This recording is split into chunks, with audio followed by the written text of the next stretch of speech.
itu di kisaran harga 40 sampai 50.000 Per per kilo. kilo. Oke. Per kilo.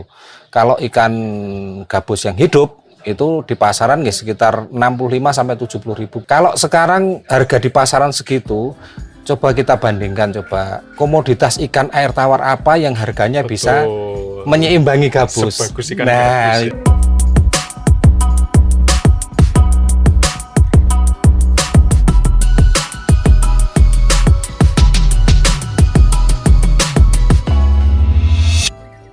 Halo Sobat Pondok Tani, jumpa lagi dengan channel Pondok Tani. Nah, pada kesempatan kali ini kita berkunjung ke kelompok pembudidaya ikan gabus. Saat ini banyak orang yang tertarik untuk terlibat dalam budidaya ikan gabus tersebut.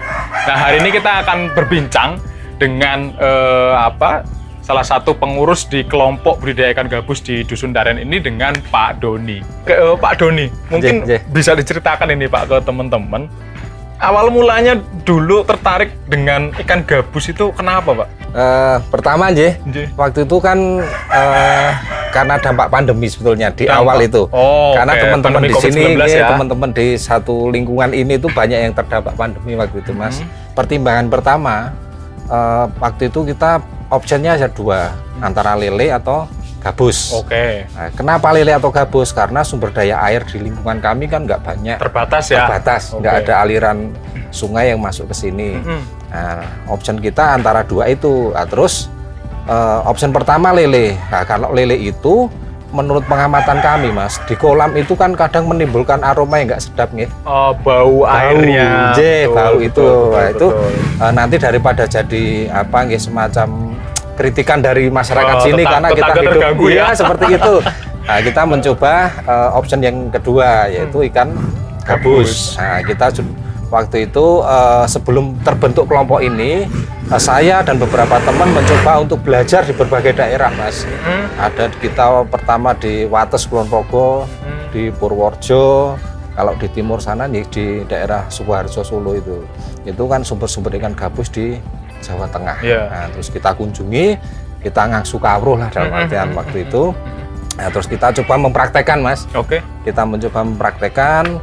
Di awal kita praktek kegagalan, Mas. Kegagalan? Iya, yang kegagalan kita hadapi, seperti apa itu? Kegagalan waktu itu ya gimana ya, saking saya semangat dalam artian belum memperhitungkan faktor resiko. Nah, faktor resiko itu bisa kita minimalisir dengan pengetahuan kan sebetulnya. Betul. Nah, tapi kita saking dinilai semangat kepengen bagaimana usaha ini bisa berjalan, kita ambil benih dari satu tempat waktu itu, kita pelihara. Alhamdulillah waktu itu pas musim hujan, Mas.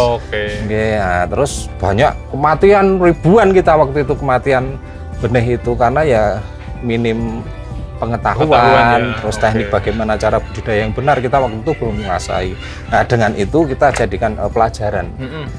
Nah, sambil jalan kita tetap belajar, cari referensi dari berbagai pihak, terus kita coba aplikasikan kembali. Nah, kita mencoba untuk mendapatkan benih lagi, kita aplikasikan. Alhamdulillah dari mulai yang kedua, tebar kedua itu sudah bisa kita rasakan hasilnya. Yang pertama gagal, kemudian yang kedua sudah bisa panen ya. Alhamdulillah itu karena itu benar memang ilmu teknik budidaya itu sangat penting. Faktor yang paling penting itu selain ke niat, keinginan, juga modal pasti, betul. Modal pasti. Yang paling pokok ilmu itu. Jadi kenapa saya pilih gabus pada akhirnya, yang namanya orang usaha itu kan pasti punya keinginan mendapatkan keuntungan yang banyak kan, dalam artian yang lebih lah dari yang lainnya, dalam artian sama-sama di usaha perikanan. Mungkin juga hampir mirip sih untuk masalah pemeliharaan, caranya bagaimana hampir mirip, cuma kita proyeksinya ke depan tuh kan pengen dapat keuntungan yang lebih lah, dengan kita mengeluarkan energi yang sama, mungkin juga biaya pemeliharaan tempat, tapi kalau ada sesuatu yang lebih, kenapa kita nggak mencoba meraih itu kan gitu. Nah, waktu itu kalau lele itu kan memang kalau lele itu khususnya lele kan sudah banyak orang paham, dan itu sudah jadi satu komoditas untuk konsumsi, untuk konsumsi harian. Otomatis kalau dikonsumsi harian biasanya itu harga itu kan ngikuti hukum pasar, Jadi pasar drop, harga pasti ngedrop. naik kan gitu. Jadi itu kan ada resikonya di situ. Kalau untuk ikan gabus sendiri, khususnya ikan gabus itu kan segmennya kebiasaannya atau memang yang sudah selama ini jalan kan dia masuknya ke farmasi, Mas. Untuk Jadi, pengobatan ya. Pengobatan. Jadi itu diolah, bisa diambil ekstraknya atau diambil albuminnya itu. Nah, itu sudah diyakini dan juga sudah banyak dokter dan sudah terbukti bahwasannya bisa membantu dalam proses penyembuhan terapi untuk pasca operasi atau luka lah dalam keadaan seperti itu. Menarik analisisnya ketika kemudian ikan lele itu konsumsi harian ya. Kemudian ketika permintaan banyak, mungkin harga supply and demand ya. Betul. Ketika supply berlebih, demand-nya kurang, maka kemudian harga akan drop. Sementara ikan gabus tidak memiliki karakter yang seperti itu di pasarnya. Betul, Mas J. Betul sekali seperti itu. Bocoran saja cerita soal apa sih teknik yang kemudian perlu dipahami oleh orang yang mau memulai budidaya ikan gabus. Oke, Mas. Sebetulnya gabus sama lele itu hampir mirip. Jadi ya dia di habitat buatan kolam lah katakanlah itu nggak harus di air yang mengalir. Nggak harus di air yang mengalir, nggak masalah selama kandungan amonia atau kotoran ikan atau mungkin sisa pakan itu kan bisa jadi meningkatkan amonia tuh di media kolam buatan itu yang harus kita jaga.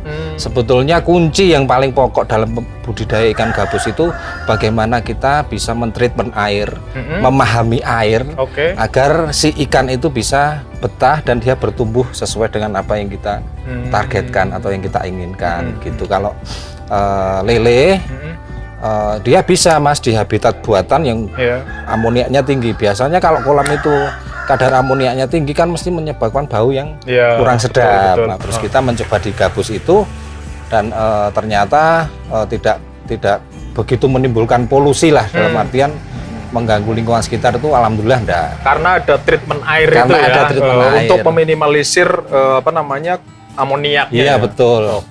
Nah, soal pakan, Pak. Sama nggak sih pakan ikan gabus dengan ikan lele itu? Prinsipnya sama. Ikan gabus hasil budidaya itu kan pakannya sudah pelet. Pelet, tapi lebih bagusnya itu kadar proteinnya pilih pakan yang tinggi yang ada di pasaran. Yang kadar proteinnya tinggi. Karena dia memang membutuhkan protein tinggi untuk mempercepat pertumbuhannya.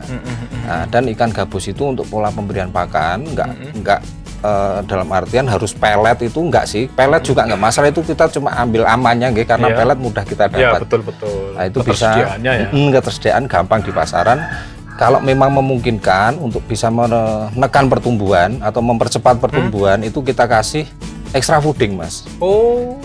Kita kasih extra fooding tapi kita batasi jangan sampai itu terlalu sering. Kalau terlalu sering nanti kalau pengadaan extra fooding itu bisa rutin. Kalau tidak itu sangat beresiko. Gitu. Jadi mungkin dalam 1 minggu diaturlah 1 minggu sekali tiap hari Rabu atau hari Sabtu kita kasih extra fooding. Di antaranya bisa usus ayam, usus ayam atau maggot, yang kadar proteinnya jauh lebih tinggi ya, extra fooding ini ya, atau mungkin keong sawah, ya semacam itulah. Bekicot itu bisa untuk mempercepat pertumbuhan ikan gabus.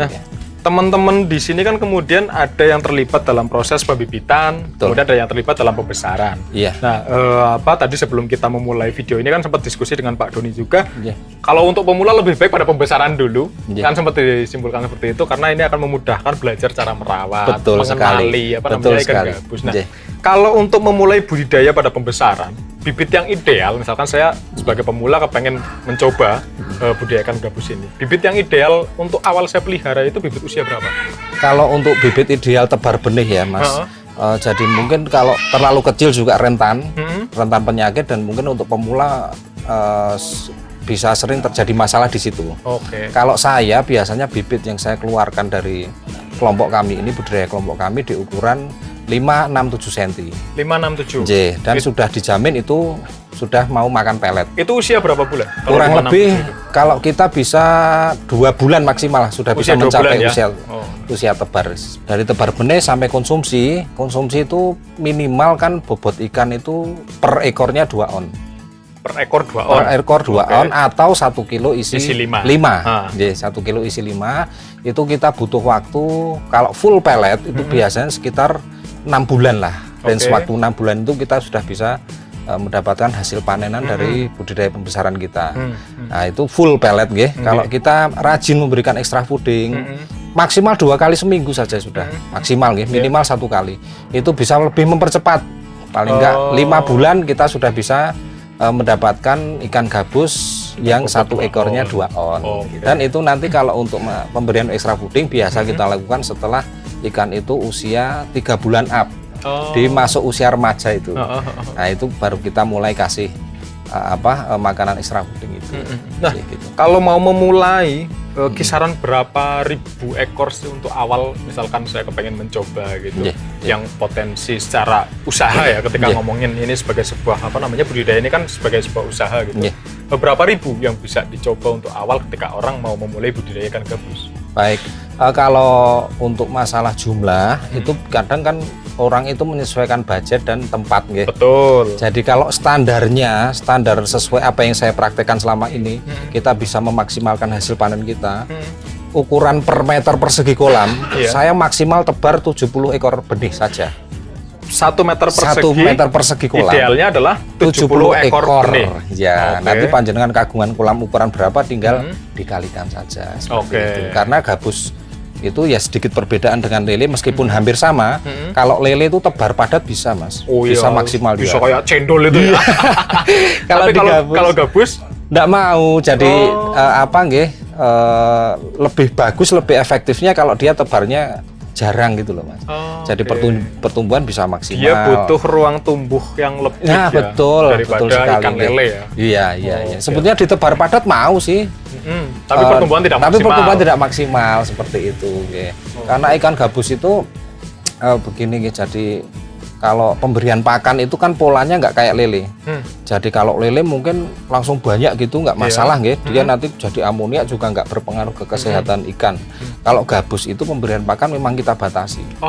Kalau terlalu berlebihan juga bahaya, nanti pelet akhirnya mengedap kan nggak termakan. Terus itu bisa meningkatkan kadar amonia dan kerusakan air lebih cepat. Terus ikan itu kalau makan karakternya nggak kayak lele. Yang kedua, di awal dia lapar, siapa yang cepat dia yang dapat. Kan gitu. Jadi nanti kalau ini kita batasi, kalau yang agak lambat dia nggak dapat makan, akhirnya dia kan pertumbuhannya tetap terganggu dia. Nah, jadi itu yang mungkin faktor-faktor yang berpengaruh untuk tebar padat ataupun tebar yang nggak yang jarang gitu.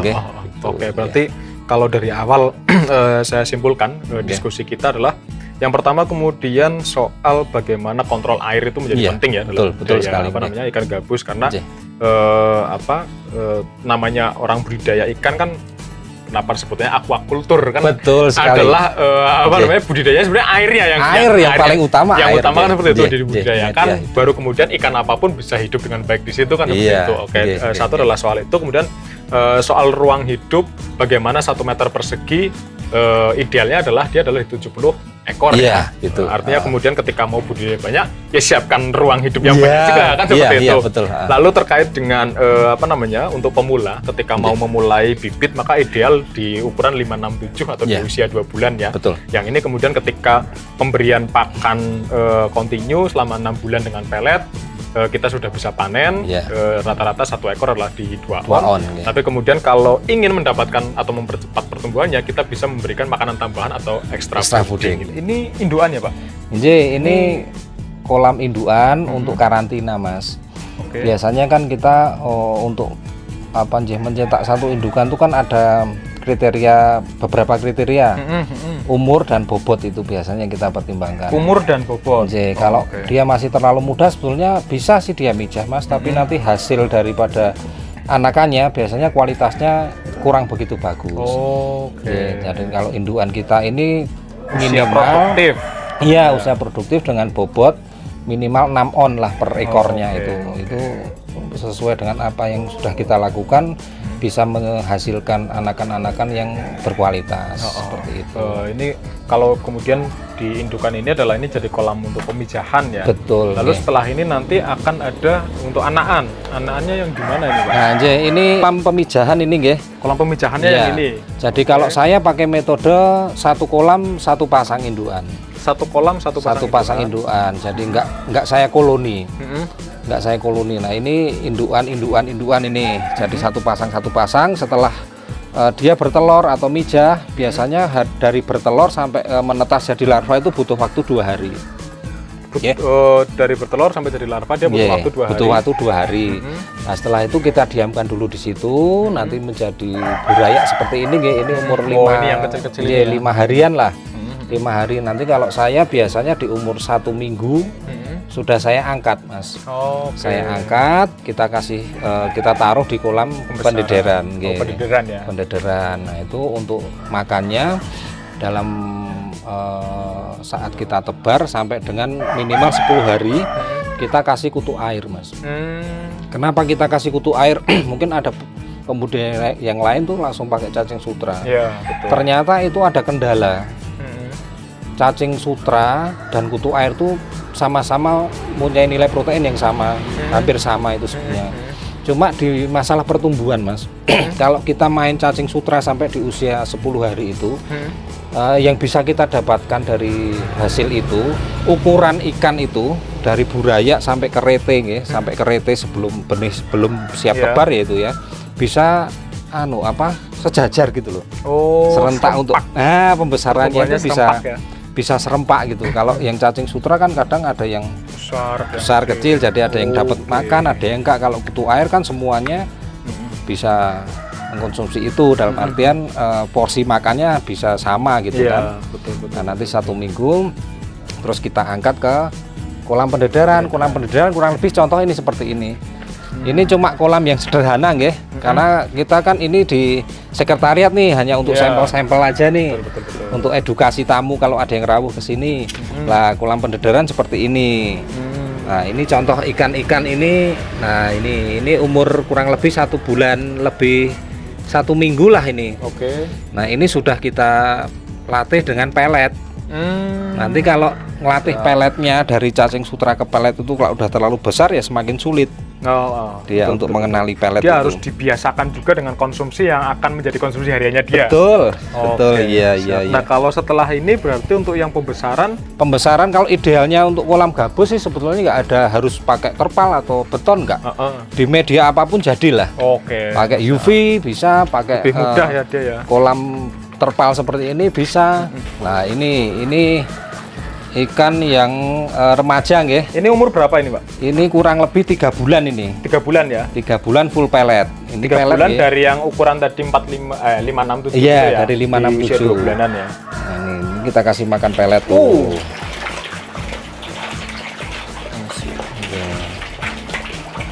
4 bulan, berarti dia di 2 bulan lagi dia panen ini. Nggih, ini insya Allah panen ini. Oke. Ya.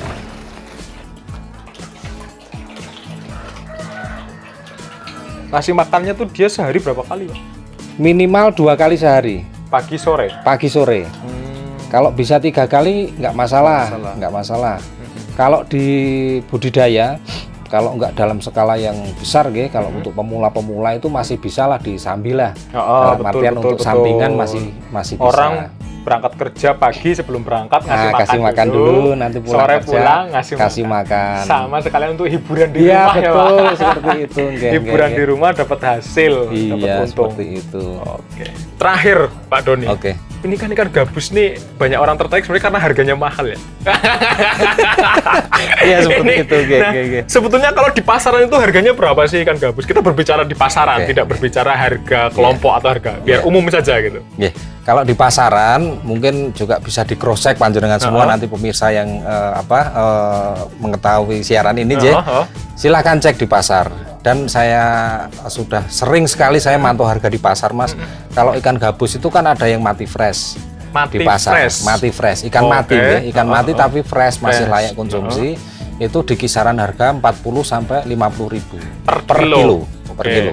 Kalau ikan gabus yang hidup itu di pasaran nggih sekitar 65 sampai 70 ribu per ekor. Coba kita bandingkan Per ekor atau per kilo? per kilo, Per kilo mohon ya? maaf nggih, per kilo.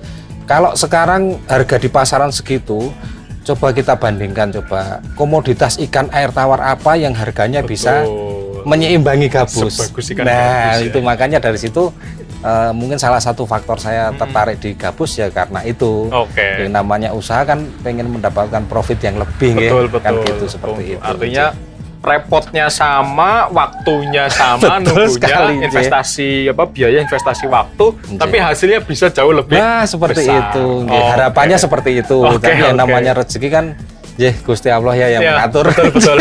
Nah, kalau Bagaimana? selama ini ikan gabus ini kalau di teman-teman di sini masih jual fresh ya, Iya. belum ke sampai pengolahan produk ya. Sebetulnya sudah kita Mas. Sudah sampai ke pengolahan memulai. produk? Sudah kita memulai, cuman nggak diolah jadi jadi bahan olahan yang bentuknya tetap masih ikan gabus. Cuma kita bersihkan, ibaratnya kalau orang Jadi Jawa bilang fillet? masih utuh Mas. Oh, masih utuh. Masih utuh itu ada yang original tanpa bumbu tapi udah bersih nggih. Kadang konsumen itu juga dari permintaan konsumen kami sih. Konsumen-konsumen kami itu ada yang minta mungkin yang nggak sempat untuk bersihin atau yang menyembelih itu kita sudah siapkan yang ready untuk siap diolah, mau di steam Siap. atau mau digoreng monggo. Nah, kita saat ini memang ya karena keterbatasan kan karena kita masih berkembang juga.